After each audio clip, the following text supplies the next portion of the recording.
Media Tamil நேயர்களுக்கு வணக்கம். நான் கிருஷ்ணமூர்த்தி வெங்கடேசன். போன காணொலியில 5 மாநில மக்கள் மனநிலை பாராளுமன்ற தேர்தலில் எப்படி இருக்குங்கிறத பார்த்தோம். இப்ப மேலும் ஒரு 5 மாநில பாராளுமன்ற தொகுதியில் பத்தி பார்ப்போம். முதல்ல பாக்குறது மேற்கு வங்காளம். அங்க திருமதி செல்வி மம்தா பானர்ஜி அவர்கள் முதலமைச்சரா இருக்காங்க. அங்க பாராளுமன்ற தொகுதியோட எண்ணிக்கை 42. இதுல என்னன்னா 2014 பாஜக அங்க 2 தொகுதியில தான் வின் பண்ணாங்க. ஆனா 2019 18 தொகுதி வின் பண்ணிருக்காங்க. டிஎம்சி 22 தொகுதி, 18 தொகுதி பிஜேபி, அப்புறம் கம்யூனிஸ்ட் அந்த மாதிரி தான் 2019 நிலைமை. இப்ப அங்க இந்தியா கூட்டணியில் இருக்கிற மம்தா பானர்ஜி அவர்கள் தனியா நிக்கிறாங்க. காங்கிரஸும் கம்யூனிஸ்டும் ஒன்னா நிக்குது. ஒருவேளை இந்தியா கூட்டணியில் இருக்கிற காங்கிரஸும் கம்யூனிஸ்டும் டிஎம்சி ஒன்னா இருந்தாங்கன்னாக்க பெரிய லெவல்ல வின் பண்ணிடுவாங்கன்ற ஒரு இது இருந்தது. இருந்தாலும் அவங்க மாநிலத்துல தனியா இருக்கணும், பலமா இருக்கணும்ங்கிறதுனால கூட்டணி வேணான்னு சொல்லிட்டு காங்கிரஸையும் கம்யூனிஸ்டையும் கூட்டணியில் சேர்க்கல, தனியாவே நிக்கிறாங்க. எப்படி இருந்தாலும் அவங்க வின் பண்ணாலும் அது இந்தியா கூட்டணிக்கு தான் பலமா இருக்கும். 2019 18 தொகுதி வெற்றி அடைஞ்ச வின் பண்ண பிஜேபி இந்த தடவை 10 தொகுதியில இருந்து 12 தொகுதி வின் பண்றதுக்கு சான்ஸ் இருக்கு. அதே நேரத்தில்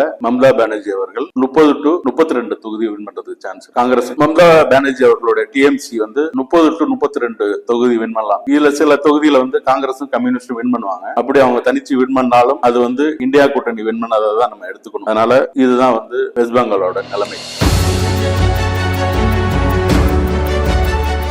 அடுத்து நம்ம பார்க்க போறது முக்கியமான தொகுதி உத்தரப்பிரதேசம். இந்தியாவிலேயே அதிக பாராளுமன்ற தொகுதியை வச்சிருக்கிற மாநிலம். கிட்டத்தட்ட இல்ல, உறுதியா 80 தொகுதி. அதாவது உத்தரப்பிரதேசத்துல எந்த கட்சி அதிகமா பாராளுமன்ற தொகுதியை வின் பண்றாங்களோ அவங்க தான் ஒன்றியத்துல ஆட்சி அமைப்பாங்கிறது தான் ஒரு நம்பிக்கை. அப்படிதான் 2014 இருந்து 2019 எலெக்ஷன் வரைக்கும் பிஜேபி அங்க பெரும்பான்மையான தொகுதி வின் பண்ணாங்க. 2014 மோடிங்கிற ஒரு பிம்பத்தை மிக பெருசா கட்டமைச்சு கொண்டு வந்தாங்க. அதுல 2014 71 தொகுதி பாஜக வின் பண்ணுச்சு. ஆனா அடுத்த 2019 62 தொகுதி தான் வின் பண்ணுச்சு. அந்த நேரத்துல பகுஜன் சமாஜ் 10 தொகுதி, இவங்களுடைய அகிலேஷ் யாதவோடைய சமாஜ்வாடி பார்ட்டி 5 தொகுதி, காங்கிரஸ் 1, மத்தவங்க 2 தொகுதின்ற மாதிரி போன 2019 வின் பண்ணாங்க. ஆனா இப்போ நிலைமை அங்க வேற மாதிரி இருக்கு. என்னன்னாக்கா கொஞ்சம் பாஜக அங்க பலவீனப்பட்டு இருக்கு. அந்த பலவீனத்தோட இதுதான் மோடியோடைய பிரச்சாரத்துல அவர் ஒவ்வொரு நாளும் ஒவ்வொரு விதமா தன்னோட பிரச்சார ஸ்டைல மாத்துறாரு. மொத்த குழப்பத்துல இருக்காரு. என்னன்னாக்கா அங்க விவசாயிகள் பிரச்சனை. இங்க விவசாயிகள் போராட்டம் பண்ணும்போது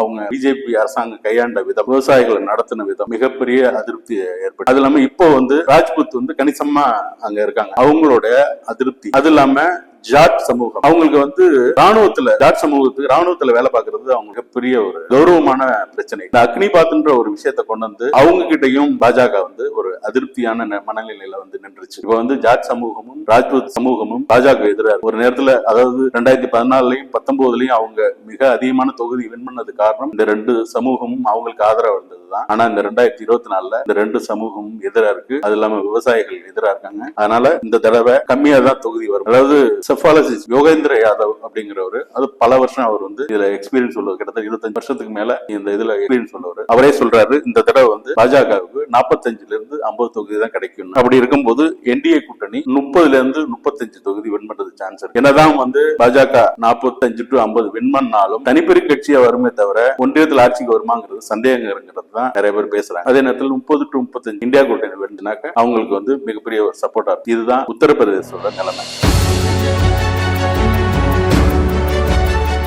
அடுத்து நம்ம பார்க்க போறது மத்திய பிரதேசம். மத்திய பிரதேசத்துல இப்பதான் சட்டசபை போன வருஷம் தான் சட்டசபை தேர்தல் நடந்து முடிஞ்சிச்சு. அங்க மோகன் யாதவ் அப்படிங்கிற ஒரு சிஎம் இருக்காரு. அங்க எம்பி தொகுதியோட எண்ணிக்கை 29. 2014 இந்த 29 தொகுதியில 27 தொகுதி பாஜக வின் பண்ணுச்சு. 2019 28 தொகுதி வின் பண்ணுச்சு. ஆனா இந்த தடவை கொஞ்சம் குறை. ஆனா பெரிய அவங்களுக்கு மத்திய பிரதேசத்துல பெரிய அதிருப்தி இல்ல.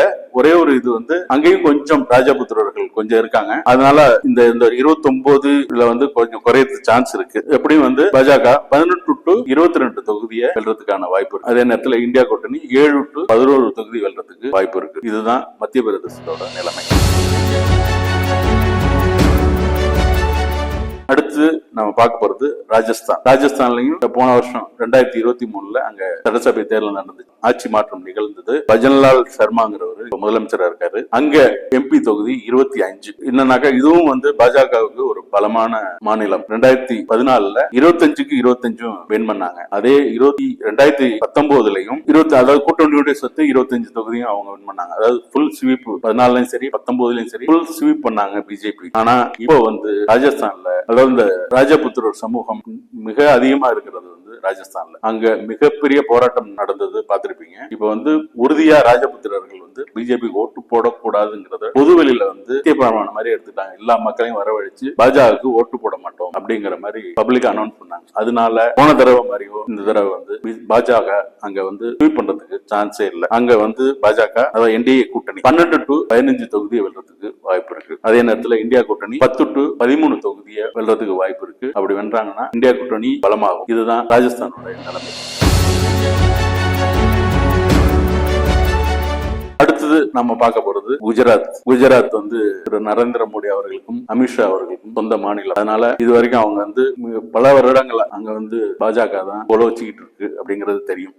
அதாவது கிட்டத்தட்ட 20-25 வருஷத்துக்கு மேல அவங்க வந்து மாநிலத்துல ஆண்டுகிட்டு இருக்காங்க. 2014 அதை வச்சுதான் ஒன்றியத்துல ஆட்சிக்கு வந்தாங்க. அங்க எம்பி தொகுதியோட எண்ணிக்கை 26. 2014 26 தொகுதியும் பாஜக வென்றுச்சு.